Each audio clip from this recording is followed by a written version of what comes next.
வெற்றி சத்தி சீரியல்ல இன்னைக்கு என்ன நடக்க போகுதுன்னு பார்க்கலாம் வாங்க. எபிசோட் வேற லெவல்ல மாசா இருந்துச்சுன்னே சொல்லலாம். ஸ்கிப் பண்ணாம ஃபுல்லோடையும் கேளுங்க. அதுக்கு முன்னாடி இந்த வீடியோ பிடிச்சிருந்துச்சுன்னா லைக் மட்டும் பாருங்க. ரொம்ப பிடிச்சிருந்துச்சுன்னா நம்ம சேனலுக்கு வந்து சப்ஸ்கிரைப் பண்ணி கண்டினியூஸா ஆதரவு தாங்க. சரண்யா வந்து வயித்து வலியில வந்து துடிக்கிறாங்க. அவங்களுக்கு வயித்து வலி வந்துருச்சுங்கிறத உணர்றாங்க அந்த இடத்துல. சரி அம்மா கிட்ட போய் ஹெல்ப் கேட்கலான்னு சொல்லிட்டு கீழே வந்து போயிட்டு இருக்காங்க. அந்த இடத்துல நம்ம சரண்யா ரங்கநாயகி அம்மா உட்காந்துட்டு இருக்கப்ப, அம்மா இன்னைக்கு என்ன செக்கப் வந்து கூட்டிகிட்டு போறியா அப்படின்னு சொல்லி சொன்னோன்னே அவங்க வயித்து வலி வந்திருக்குங்கிறத மென்ஷன் பண்ணல நம்ம ரங்கநாயகி அம்மா கிட்ட. சரி நீ ரெடி ஆகிட்டு வா, எதுவாக இருந்தாலும் பார்த்துக்கலாம், டக்குன்னு போயிட்டு வந்துடலாம்னு சொல்லிட்டு தான் ரங்கநாயகி அம்மா ஃபஸ்ட்டு எடுத்தோன்னே சொல்கிறாங்க. சரண்யா வந்து மாடிக்கு திருப்பியும் ஏறி போயிட்டு இருக்காங்க. ஒரு பக்கம் பூஜா வந்து இது மாதிரி மெஸ் வந்து வச்சு நம்ம குடும்பத்தை வந்து மான மரியாதை எல்லாம் போகிற அளவுக்கு நடத்துகிறா. அவன் என்ன பண்ணுறா, சாப்பாடு எல்லாருக்கும் ரோட்டு கடையில் வந்து போட்டுட்ருக்கா. அது அவங்க குடும்பம் பிரச்சனையாக இருக்குது. அது எதுக்கு ரங்கநாயம்மா வீட்டு மருமகளாக இருந்தோம் நீங்கள் ரோட்டு கடையெல்லாம் போட்டிருக்கீங்க. அதுவா எங்கள் அத்தைக்கிட்டேருந்து நான் எந்த காசையும் எதிர்பார்க்கல. நான் தனியாக நிற்கிறதான் எனக்கு பிடிச்சிருக்குன்னு சொல்லி நம்ம குடும்பத்தோட வண்டவாளம் தண்டவாளம்லாம் ரோட்டில் வந்து விட்டுக்கிட்டு இருக்கா அப்படின்னு சொல்லி பூஜா வந்து எடக்கு முடக்கா பேசுகிறாங்க. நீங்கள் மட்டும் பார்த்தீங்கன்னா தான் தெரியும் நேரடியாக அவள் என்ன மாதிரி காமெடி பண்ணிக்கிட்டு இருக்கா. அதுவும் நம்ம குடும்பத்தோட கௌரவ குறைச்சலாக இருக்குது. என்ன செய்யறதுன்னு தெரில. ரங்கநாயம்மா வீட்டு மருமக ரோட்டுக்கடை போட்டிருக்கான் தான் வெளியில் எல்லாரும் பேசிக்கிட்டு இருக்காங்க. மீனாட்சி மிஸ்ஸாக போட்டிருக்காங்கன்னு சொல்லுவாங்க. சக்தி இப்போதைக்கு இந்த வீட்டு மருமக அவள் என்ன செஞ்சாலும் அதையெல்லாம் ரங்கநாயம்மா வீட்டுக்காரங்க தான் செய்கிறாங்கன்னு தான் பேச்சு வரும். புரிஞ்சுதா அத்தை? சரி வா போய் பார்க்கலான்னு சொல்லி சரண்யா சொன்ன எல்லா விஷயத்தையும் மறந்துடுறாங்க. பூஜா வந்து அந்த அளவுக்கு பிரெயின் வாஷ் பண்ணிடுறாங்க. காரில் வந்து ஏறிக்கிட்டு இருக்காங்க. ஒரு பக்கம் மாடியிலேருந்து இதெல்லாம் கேட்டுட்டு வேகமாக குடுகுன்னு வராங்க. வந்து பார்த்தா ரங்கநாயம்மாவும் பூஜாவும் காரில் வந்து வேகமாக ஏறி அந்த மெஸ் நடத்துகிற இடத்துக்கு வந்து போயிட்டுருக்காங்க. ரோட்டு கடையில் வந்து போட்டுட்ருக்காங்களா சக்தி, அந்த ஏரியாவுக்கு வந்து போயிட்டுருக்காங்க. பூஜாவும் ரங்கநாயம்மாவும் அம்மாவுக்கு என்னை விட அவங்களோட ஈகோ தான் பெருசாகிடுச்சு, நான் வயிற்று வலின்னு சொல்லாமல் விட்டுட்டேனோ அப்படின்னு சொல்லி சோகமாக வந்து உட்காந்துட்டு இருக்கப்ப செல்வன் முருகன் வராங்க, வெற்றியோட அப்பா. அவங்களும் வந்து என்னம்மா ஆச்சு, ஏன் சோகமாக இருக்க? அப்பா அம்மா கூட வெளியில் போகலான் இருந்தேன், ஆனால் போக முடியாத அளவு ஒரு சுச்சுவேஷன் வந்து க்ரியேட் ஆகிடுச்சு.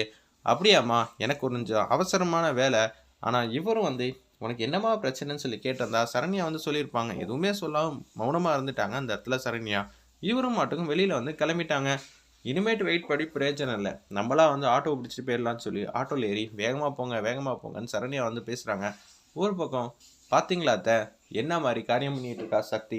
அன்லிமிட் ஃபுட் 50 ரூபா தான், என்ன வேணாலும் சாப்பிட்லாம். இட்லி வாங்கினா பூரி ஃப்ரீ, பூரி வாங்கினா இட்லி ஃப்ரீ, இட்லி வாங்கினா தோசை ஃப்ரீன்னு அந்த இடத்துல சொல்லிட்டு இருக்காங்க. ஏமா சட்னி கொஞ்சம் நிறையா வச்சுத்தாமா அப்படின்னு சொல்லும்போது வியாபாரம் வந்து ரொம்ப சூடு பிடிக்குது. என்ன வந்து சொல்கிறாங்க, அம்மாவையும் தங்கச்சியும் கூட்டிகிட்டு வந்துருக்கலாமோ, நாளைக்கு வேணால் கூட்டிகிட்டு வரலாம், பிரச்சனை இல்லை அப்படின்னு சக்தி வந்து உற்சாகமாக பேசுகிறாங்க. இன்றைக்கி கடையோட இதை நம்மளே பார்த்துக்கலாம் அப்படின்னு சொல்லும்போது ரங்கநாயம்மா வந்து நிற்கிறாங்க. என்ன ரங்கநாயம்மா, ரோட்டுக்கு வந்துட்டீங்க போல இருக்குது. உங்களுக்கு இருக்கிற வசதிக்கு மருமகளுக்கு வேறு லெவலில் வந்து வச்சு தரலாம் ரெஸ்டாரண்ட்டு, ஆனால் நீங்கள் எதுவும் வச்சு தராமல் இருக்கீங்க. ஏயா உங்ககிட்ட எதுவும் எங்கள் அம்மா எதுவும் கேட்டாங்களா? இல்லை இல்லை அப்படின்னு சொல்லி பூஜா வந்து கண்ணா அப்படிதான் திட்டுறாங்க. எங்கள் கஸ்டமரை திட்டுறதுக்கு இங்கே யாருக்கும் அதிகாரம் இல்லை. ஏய் பூஜா அப்படி என்ன சொல்லிட்டா?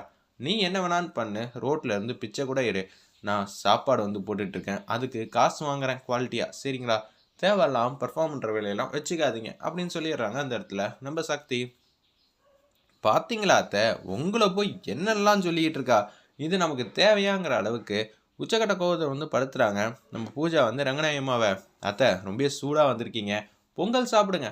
உன் கடையில் நான் கையேந்தி சாப்பிட மாதிரியே வந்திருக்கேன், சாப்பிட்டு பார்த்தா தான் உங்களுக்கு தெரியும் சாப்பாடு எவ்வளோ சூப்பராக இருக்குது. சாப்பாடை தூக்கி கொட்டிட்டாங்க. இதை பார்த்தோன்னே சக்தி வந்து செமையாக வந்து கடுப்பாயிட்டாங்க. அத்தை இதெல்லாம் சொன்னால் உங்களுக்கெல்லாம் புரியாது, நான் சாதிச்சு காட்டுவேன். அது மட்டும் இல்லாமல் நான் என்ன வேணாலும் செஞ்சுட்டு போகிறேன், உங்களுக்கு என்ன அவ்வளோ அக்கறை என் மேலே அப்படின்னு சொல்லி நக்கலாக வந்து கேட்குறாங்க நம்ம சக்தி. ஏய் நீ என்ன பண்ணாலும் ரெங்கநாய வீட்டு மருமக தான் இது மாதிரி பண்ணுறான்னு தானடி பேசுகிறாங்க. மீனாட்சி பொண்ணுங்க இது மாதிரி கஷ்டப்படுறாங்கன்னா எனக்கு கவலையே இல்லை. பாத்தியா இப்போ கூட ரோட்டு கடையெல்லாம் வைக்கணும்னு உங்களுக்கு என்ன தலையெழுத்தாங்கிற மாதிரி தானே கேட்குறாங்க. கேட்டால் எப்போதும் சொல்லுவீங்கள்ல, அது மாதிரியே வந்து செஞ்சுட்டு போங்க. நான் உன்னை விட மாட்டேன் சக்தி, என்னையும் அவமரியாதைப்படுத்துகிற.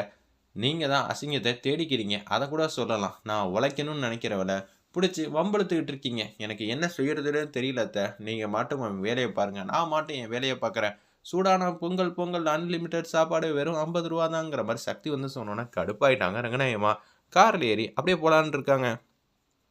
ஆட்டோவில் வேகமாக வந்துக்கிட்டு இருக்காங்க நம்ம சரண்யா. அண்ணன் கொஞ்சம் சீக்கிரமாக போங்கண்ணே, சுத்தமாக முடியல. சரிம்மா போகிறோம்மா அப்படின்னு சொல்லிட்டு அப்படியே வந்துட்டு இருக்கப்ப பாதி வழியில் வந்து ஆட்டோ வந்து நின்றுது.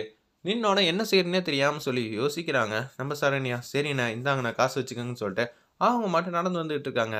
சக்தி கடைய நோக்கி தான் வந்து ஹாஸ்பிட்டல் வந்து இருக்கு போல இருக்கு. அந்த டைரக்ஷன் நோக்கி தான் நடந்து வந்துட்டு இருக்காங்க. முடியல சுத்தி சுத்தி ஆட்டோ வருமா இல்லையான்னு ஒவ்வொரு தெரு வந்தோன வந்து பார்க்குறாங்க. எந்த ஆட்டோவும் நிக்கிற மாரியும் தெரியல. அவங்க பக்கம் எதுவும் வர மாரியும் தெரியல அந்த இடத்துல. நம்ம சரண்யா பாவமா நடந்து வந்துட்டு இருக்காங்க. சக்தி ஒரு பக்கம் வந்து பிஸியா வந்து இது மாரி பொங்கலு, இட்லி, வடை இது எல்லாத்தையும் வந்து வித்துக்கிட்டு இருக்காங்க. அப்பன்னு பார்த்து என்னது சரண்யா நீ இந்த பக்கம் வராங்களே! ஒண்ணும் புரியலங்கிற மாரி யோசிக்கிறாங்க அந்த இடத்துல சக்தி. சரண்யாவும் வந்து லைட்டா கொஞ்சம் டல் ஆகுறாங்க. கொஞ்சம் கொஞ்சமா டல் ஆகுறாங்க. சக்தி கடை வாசல்ல வந்து மயக்கம் போட்டு கீழ விழுவ கூட வாய்ப்பு இருக்கு. அப்படி கீழ விழுந்தாங்கன்னா, "என்ன ஆச்சு அண்ணின்னு?" சொல்லி ஓடி போய் பிடிப்பாங்க. கடைசியில நடந்ததெல்லாம் சொல்லிருவாங்க. "யமுனா அக்கா, நீங்க பார்த்துக்கங்க. நான் வந்துர்றேன். ஏன்னா, யாரும் இல்லாமலாம் இருக்கக்கூடாதுல்ல. உங்கள பார்த்துக்கிறத விட, அவங்களுக்கு உச்சக்கட்ட கோவம் வந்து வந்துருச்சா?" அப்படின்னு சொல்லி தான் யமுனா கிட்டயும், சக்தி கிட்டயும் நடந்ததெல்லாம் சொல்லுவாங்க. வெயிட் பண்ணி பார்ப்போம். ரொம்பவே அருமையா இருந்துச்சுன்னே சொல்லலாம்.